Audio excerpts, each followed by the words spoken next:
안녕하세요. 역사쌤 김좌니쌤입니다. 여러분, 오늘부터 드디어 시민혁명에 대해서 살펴보고자 합니다.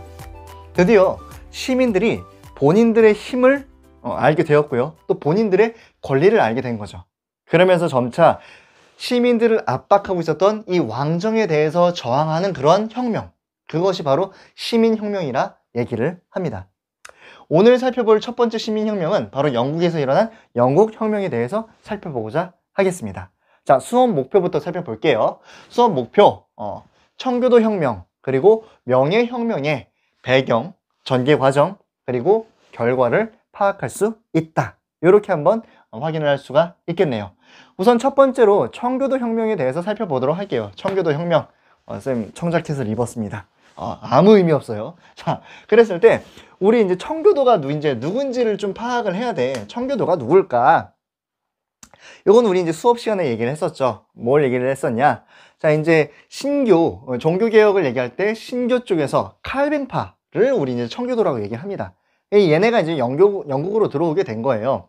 근데 이 과정 속에서 어떠한 내용들이 있는가? 자, 인클로저 운동을 여러분들이 기억하셔야 된다. 인클로저 운동. 이게 이제 16세기에도 한 번 있게 되고요. 나중에 18세기에도 이제 인클로저 운동이 있는데 16세기의 인클로저 운동은 약간 장원의 해체, 이렇게 여러분들이 기억을 하시면 돼. 인클로저라는 것은 안쪽으로 울타리를 친다라는 거거든요. 왜? 양을 키우기 위해서. 영국은 양이랑 약간 떼려야 떼기가 어려운 그러한 나라였습니다. 나올 게 양밖에 없거든.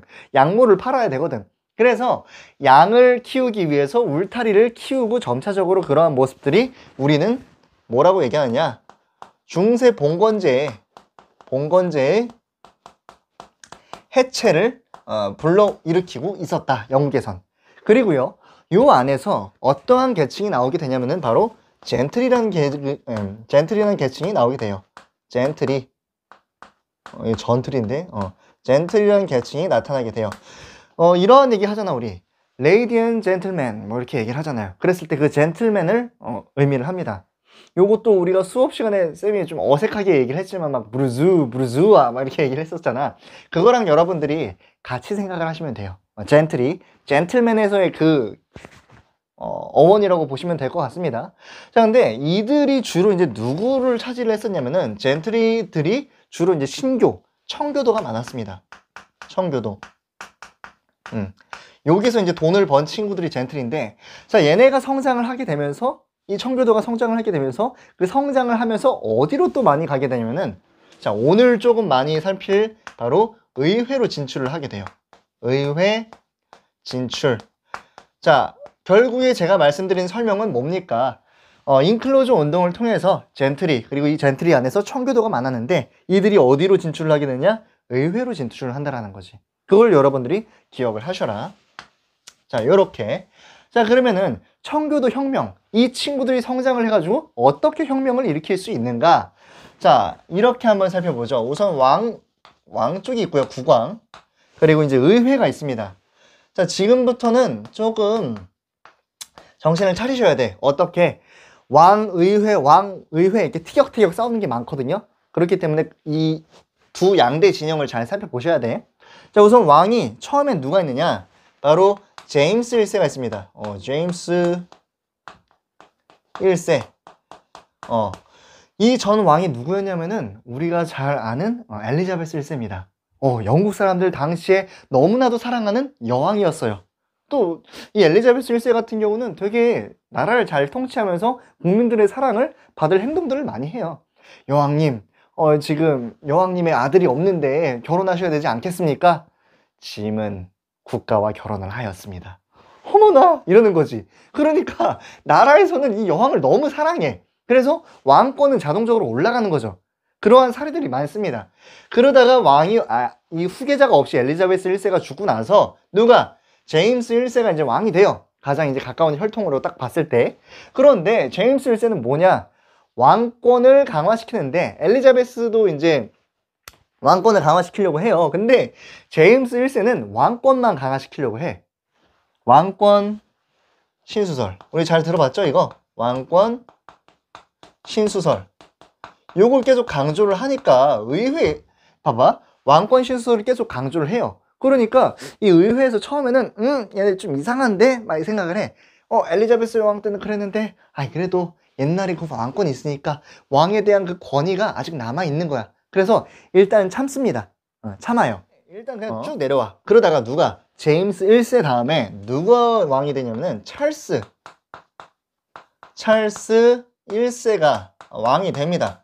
자, 근데 얘가 이제 이렇게 얘기를 했을 때 바뀌질 않는 거예요. 왕권 신수를 계속 막 신봉하고, 더군다나 막 이 의회 막 되게 압박합니다. 우리 옛날에 영국 존 왕 얘기하면서 대헌장 얘기했었잖아. 그랬을 때 귀족들의 동의 없이 세금 거둘 수 없고, 또 일심보호법이라고 이제 사람들 이제 마음대로 왕이 이렇게 할 수가 없다고 얘기를 했었잖아. 근데 뻑하면 막 의회에 막 세금 거두려고 하고, 그리고 뻑하면은 막 자기 말 안 듣는 사람들 가두려고 해.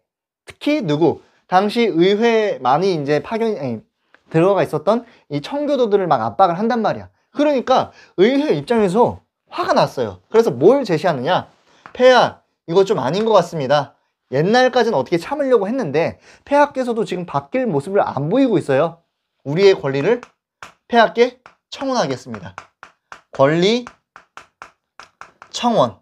요렇게 여러분들이 기억을 하셔라. 자, 권리 청원에는 그래서 결국에 뭐가 있냐면은 의회의 동의 없이 세금 걷지 마세요. 그리고 우리의 몸 보호할 수 있게 해주세요. 일심보호법 같은 그런 내용들이 있습니다. 자, 근데 찰스 1세가 처음에 빡쳐. 감히 왕한테 지금 이런 걸 막 종이장을 이렇게 들이댄단 말이야. 하지만 어떻게? 당시 전쟁을 하고 있었습니다. 그렇기 때문에 오케이, 권리 청원에 대해서 시원하게 사인을 해줘요. 사인을 해주는데 그 다음에 어떻게? 야, 니네 해산해. 의회를 해산시켜버립니다. 와우, 도장 찍어두는 줄 알았는데 도장 찍고선 바로 해산. 그러니까 의회 입장에서 엄청나게 빡치는 거예요, 이게. 이게 대략적으로 이게 한 1628년 이렇게 되거든요. 그래서 한 10년 동안 의회가 거의 열리지가 않아. 의회가 열리질 않아요. 그러다가 언제 찰스 1세가 또 이제 스코틀랜드랑 좀 이게 시비가 걸린 게 있었습니다. 그래서 스코틀랜드랑 전쟁을 하게 됐을 때, 그러니까 그 전까지는 그냥 본인이 해산시켜 놓고선 야, 말하지 마 이러고 하다가 본인 마음대로 하다가 전쟁이 딱 터지니까 야, 돈이 필요한 것 같은데 다시 한번 의회를 막 소집을 합니다. 본인 필요할 때만 이렇게 사람 이렇게 하는 거지. 자, 그랬을 때 의회, 다시금 모여진 의회에서 찰스 1세의 그동안의 이제 정치에 대해서 엄청나게 비판을 해요. 폐하, 지금까지 마음대로 하셨죠? 이거 너무 아니었다라고 저는 생각합니다. 블라블라블라 얘기를 해요. 그러니까 찰스 1세가 뭐라고 얘기하냐면은 니놈들이 감히? 하면서 의회를 탄압하려고 해요. 그러니까 의회 입장에서도 그동안 참아왔다가 지금 이게 탁 터트린 거잖아. 왕당파랑 이 왕 쪽이랑 의회파랑 무력 충돌이 일어나게 됩니다. 무력 충돌이 일어나게 되고요. 그러한 과정에서 어떠한 혁명이 일어나게 되는가? 바로 청교도 혁명이에요. 이게 바로 청교도 혁명. 와, 폐하, 그렇게는 안 봤는데 우리가 예전에 엘리자베스 여왕도 있고 왕권을 최대한 생각해서 마음대로 하시는 거 좀 눈 감아 주려고 했는데 이건 진짜 좀 아닌 것 같습니다 하면서 청교도 혁명 1642년. 자, 이러한 과정 속에서 근데 찰스 1세가 엄청나게 큰 실수를 저질러요. 뭐냐면은 청교도 혁명 당시에 이제 누가 활약을 하게 되냐면은 크롬웰이라고 하는 사람이 활약을 하게 됩니다. 크롬웰. 근데 이 사람 같은 경우는 무력이 한 87이야. 싸움도 잘해. 그리고 돈도 많아. 돈을 좀 빼더라도 어쨌든 굉장히 청빈한 청교도 신자였고요. 더불어서 이들을 따르는 이 크롬웰의 철기병대가 왕의 군대를 엄청나게 격파를 해버립니다. 그러니까 찰스 1세가 당황한 거야. 이거 왜 이렇게 밀리지? 난 그냥 이길 줄 알았는데. 그러다가 어떻게 됐냐? 완전히 그냥 궁지에 몰려버려요. 그러니까 이 찰스 1세가 뭘 행동을 하게 되냐면은 위쪽에 스코틀랜드라든가 옆쪽에 아일랜드 쪽으로 이제 힘을 땡겨 쓰는 거지. 이게 뭘 의미하느냐? 영국 집안 내부에서, 잉글랜드 집안 내부에서의 싸움을 가지고 다른 나라, 다른 쪽에 이 힘을 이렇게 들어오게 된다는 거지. 그러니까 의회 입장에서는 어이가 털리는 거지. 아니, 아무리 그래도 집안 싸움인데 왜 외부에 있는 사람을 데리고 오냐고. 그러니까 크로멜이 당시에 개빡쳐가지고 어떻게 아일랜드 이렇게 공격해서 점령해버리고요. 아예 그냥 쑥대만 만들어버립니다. 그리고 어떻게 스코틀랜드 군 격파시켜버려요. 그러니까 졸지의 찰스 1세 같은 경우는 이 브리튼 쪽에서 내 힘을 이렇게 얘기할 수 있는 게 없는 거야. 더군다나 아주 간사한 그런 이미지만 만들게 된 거지. 자, 그러면서 의회와 크로멜 아주 개빡쳤습니다. 그러면서 어떻게 찰스 1세를 사형시켜버려요. 사형시켜버려요. 자, 요러면서 청교도들이 일으켰던 혁명이다. 크롬웰. 이렇게 해서 청교도 혁명 기억하시고요. 그 이후에 크롬웰을 주축으로 하여서 공화국을 만들게 됩니다. 공화국 같은 경우는 한 1649년 이렇게 기억하셔라. 자, 그리고 크롬웰을 중심으로 한 이 청교도 공화국 국가. 자, 크롬웰을 뭘로 임명하게 되느냐? 호국경으로 임명하게 됩니다. 호국경. 국가를 보호하는 경. 왜? 지금 왕이 죽은 상황이란 말이야. 아주 전대미문에 지금 있을 수 없는 일이 일어났어. 영국이 엄청나게 혼란에 빠질 위험이 있어요. 그럴 때 누가 힘 있는 크롬웰이 내 기준, 내 중심으로 기준 모여 얘기를 한다는 거지. 자, 플러스 알파로 자, 당시 크롬웰은 아주 이 신실한 청교도 신자였기 때문에 검소합니다. 되게 사치풍조, 옳지 않다고 생각해요. 그러면서 굉장히 본인을 중심으로 한 독재정치, 청교도식의 독재정치를 시행하고요. 그럼에도 불구하고 나름대로 국가적인 이익을 위해서 열심히 노력합니다. 그게 뭐냐? 항해법. 항해법이 뭐냐면은 영국으로 들어오는 모든 물건에 대해서 영국 배를 타야 된다는 거야. 그러니까 다른 나라 배 우리나라 무역에 관여할 수 없어. 니네 우리나라로 뭐 이렇게 돈 이렇게 얻으려고 하지 마. 중상주의의 약간 끝판왕처럼 영국으로 들어오는 모든 물건은 영국 배를 써야 된다는 거예요. 자, 당시에 영국이랑 많이 교류를 하던 국가 중에 하나가 어떤 국가였냐면은 네덜란드였습니다. 네덜란드가 여기에 대해서 반발을 제기하지만 엄청난 타격만 입게 된다는 거. 그래서 지금 여러분들 청교도 혁명에서 청교도의 성장 그리고 의회 진출, 청교도 혁명의 과정까지 살필 수가 있었습니다. 자, 이렇게 첫 번째 파트 청교도 혁명 넘어가도록 할게요. 자, 두 번째 파트로 이제 명예혁명에 대해서 살펴보고자 하겠습니다. 자, 명예혁명. 자, 명예혁명이라고 얘기를 했을 때 왜 명예로운 혁명이라고 얘기하냐면은 혁명 과정 중에서 피를 안 흘렸어. 그래서 명예혁명이라고 얘기를 합니다. 자, 우선 그 과정에 대해서 살펴보도록 할게요. 옛날이 아니지, 방금 전에 얘기했었지? 자, 크롬웰이 이제 공화 정치를 했었잖아요. 그런데 이 공화 정치가 너무 빡셌어. 영국 국민들한테. 굉장히 크롬웰 같은 경우는 철저한 청교도 신자라고 얘기를 했어요. 검소하단 말이야. 그러다 보니까 영화 보면 안 돼. 극장 가지 마. 야, 술 먹지 마. 이러는 거야. 그러니까 영국 국민들 입장에서는 삶에 재미가 없는 거지. 그리고 너무 타이트해요. 그러니까 당시에 국민들이 되게 반감을 많이 샀습니다. 근데 아까 말했잖아요. 크롬웰의 철기병대 엄청 무서웠거든. 그러니까 크롬웰이 무서워가지고 참고 있다가 크롬웰이 죽고 나서 빵 터지는 거예요. 그러면서 그 터지는 과정 중에서 어떻게 하느냐? 야, 다시 왕을 모시자 라고 얘기가 나오게 됩니다. 그러면서 왕을 모시게 되니 이 왕이 누구냐? 찰스 2세. 찰스 2세 같은 경우는 찰스 1세의 아들이에요. 아들이란 말 다 아들 이렇게 되는데 아들인데 얼마나 슬펐겠습니까? 아버지가 크롬웰에 의해서 막 죽어버리게 되니까. 그래서 당시 어디로 도망갔었냐면은 프랑스로 도망갔어요. 프랑스로 도망갔다가 다시 영국으로 들어오게 됩니다. 자, 그리고 이제 또 우리 선수 입장 의회가 이렇게 있죠. 의회. 자, 근데 찰스 2세 프랑스로 도망갔다고 말씀드렸잖아요. 프랑스 같은 경우는 어떤 국가예요? 그렇지, 가톨릭 국가란 말이야. 가톨릭.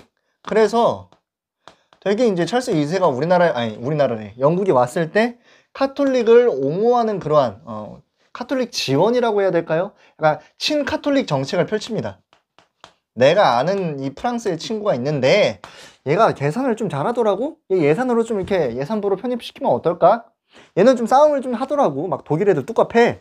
그러니까 이 프랑스 친구 영국에 좀 이게 뭐 국방부 이렇게 쓰면 어떨까? 이렇게 얘기를 해요. 의회 입장에서 좀 어이가 없는 거야. 아니 폐하께서 뭐 이렇게 하는 건 상관없지만 그래도 영국인데 너무 이렇게, 영국은 뭐예요? 영국 국교회잖아. 영국 국교회가 엄연히 존재하는데 왜 카톨릭을 얘기하십니까? 라고 얘기하면서 트러블이 일어나게 돼요. 그러면서 오케이, 하지만 폐하, 저희가 일단은 요건 꼭 말씀드려야겠습니다. 자, 뭐냐, 두 가지 법안을 얘기를 합니다. 우선 심사법, 그리고 또 하나가 뭐냐, 바로 이제 인신보호법, 두 가지를 얘기를 해요. 자, 이게 뭐냐, 심사법은 서류 광탈이야. 뭘 서류 광탈? 딱 이제 서류를 보는 거지. 공직자들을 이제 뽑을 때. 그랬을 때, 보니까 로마 카톨릭이네? 너 아웃, 파이야. 뭐만 돼? 영국 국교회만 되는 거야. 그 내용들을 담고 있고요. 그래서 이 왕, 찰스 2세의 이러한 내용들에 대해서 반박하는 거죠. 플러스 인신보호법. 그러니까 계속 이게 문제가 되는 거예요. 왕이 자기 마음대로 하려고 해. 뭐 수틀리면은 체포. 이렇게 되는 거니까. 그러니까 우리의 몸은 좀 우리가 지킬 수 있게 해달라는 거예요. 제발 좀 지켜줘. 옛날에 그 존 왕의 이제 대헌장에서도 이 내용이 있거든요. 계속 안 지킨 거야, 왕들이 그냥. 자, 그러한 과정 속에서 이제 트러블이 있게 됩니다. 그러면서 어떻게 의회 내에서 근데 또 왕이 있잖아. 그러니까 왕에게 잘 보이고 싶은 친구들, 토리당이 있고요. 토리당, 그리고 의회 중심의 휘그당, 요렇게 또 이제 나눠지게 되는 모습들을 살필 수가 있습니다. 자, 요렇게 되다가 이제 넘어가요. 그 이후에 또 이제 왕이 누구냐면은 제임스 2세. 여러분들 왕 보면은 이렇게 외우시면 돼. 왕들이 지금 좀 많이 나오는데 제임스, 찰스, 제임스 이렇게 나오잖아. 제 뭐 이렇게 볼 수도 있는데 제임스, 찰스, 제임스. 근데 각각 1세, 2세 이렇게 기억을 해주세요. 자, 제임스 2세 또 이제 막 왕이 됐는데 빨간색으로 썼잖아. 빨간 맛이야. 그냥 왕이 너무 좋아. 왕권에 대해서 타협을 안 합니다. 이거 지켜요? 안 지켜. 안 지킨단 말이야. 얘도 친카톨릭 정책을 막 쓰려고 하는 거야. 그러니까 의회 입장에서 괜히 데려갔다 이 생각을 하는 거예요. 그러면서 안 되겠다. 제임스 이제 어떻게 하지? 고민을 합니다. 근데 후사가 없었어. 아들이 없었단 말이야. 그래서 뭐 이렇게 좀 하면은 되겠다. 어차피 이제 뭐 우리가 이제 왕을 또 새로 이렇게 모시면 되는 거니까. 근데 웬열 갑자기 아기가 생겼네. 그러면서 더 이제 이 왕권을 강화하기 위한 그런 모습들을 보이고 있네. 안 되겠다. 너 나가, 파이어 하면서 무슨 혁명? 바로 명예혁명을 일으킨다라는 거죠. 당시 제임스 2세 힘이 없어요. 도망가야 돼. 도망가요. 영국에서 추방당하게 됩니다. 그러면서 이때 이제 1668년인가요? 88년이군요. 1688년 이렇게 이제 진행이 되는데 이때의 의회가 이 제임스 2세의 공석을 누구로 채울 것인가 고민을 하게 돼요. 그러다가 제임스 2세의 딸이었던 누구? 메리와 그리고 그의 허즈번드였던 네덜란드 총독이었던 월리엄을 공동왕으로 추대를 한다. 공동왕으로 추대한다라는 것을 여러분들이 기억하시면 될 것 같습니다. 그래서 군대를 끌고 오니까 이제 도망가게 돼요. 자, 그러한 과정 속에서 메리랑 월리엄 같은 경우는 나름대로 의외에 좀 나쁘지 않습니다. 특히 이제 월리엄 공 같은 경우는 내가 네덜란드 총독에서 영국 왕까지 시켜준대. 감사한데? 막 협조적인 거지. 그러면서 의회에 협조적이야. 그러면서 의회가 뭘 제시하느냐? 예전에 왕에게 얘기했지만 왕이 지키지 않았던 권리에 대해서 다시금 얘기하는 거예요. 그래서 뭐 권리장전 잘 안 보일 거예요. 제가 이제 장전을 얘기를 한다. 여기 한 1689년 이렇게 이제 진행이 됩니다. 권리장전을 통해서 이제는 뭘 얘기하느냐? 핵심은 이거예요. 왕은 더 이상 법 위에 군림하지 않는다라는 거예요. 자, 다른 나라들 같은 경우는 왕이 법 위에 있어. 근데 영국 같은 경우는 뭐예요? 왕은 법 안에 있는 거야. 의회 안에 있는 거야. 이게 다른 거예요. 자, 이러한 모습들을 살필 수가 있겠고요. 그 다음 왕이 또 누구냐? 바로 앤 왕이 있는데 앤 이 여왕이에요. 앤 같은 경우는 스코틀랜드를 병합합니다. 이때부터 이제 영국이 이때부터 뭐 그전에도 그렇지만 영국이 굉장히 발전을 하게 돼요. 그러면서 북쪽에 이제 골칫거리였던 스코틀랜드까지 병합을 하게 되면서 대브리튼 엄청나게 이제 영국이 성장하게 된다는 거지. 근데 앤 여왕 또한 후사가 없어요. 그러다 보니까 당시에 의회에서 누구를 찾게 되느냐, 막 이렇게 보는 거야. 누구를 왕을 시키면 좋을까 이러다가 독일의 하노바공 공이었던 바로 조지 1세를 왕으로 옹립하게 됩니다. 조지 1세를. 근데 이 사람은 거의 독일 사람이야. 그냥 혈통만 영국 혈통인 거지 독일 사람이란 말이야. 그러다 보니까 영어를 못해요. 뭐 얘가 정치를 뭐 하겠어? 못한단 말이지. 그래서 어떻게 되느냐, 당시에 이 의회가 완전하게 정치에 아주 그냥 전업을 하게 된다는 거죠. 자, 뭐냐? 바로 내각 책임제를 시행하게 된다라는 걸 여러분들이 기억하셔라. 그러면은 나라는 누가 다스리는 거야? 나라는 의회가 통치를 하는 거예요. 왕은 뭐야? 위에서 그냥 군림만 하는 거야. 이런 말을 여러분들이 들으셨거나 앞으로 들으실 겁니다. 영국 왕은 군림하나 통치하지 않는다.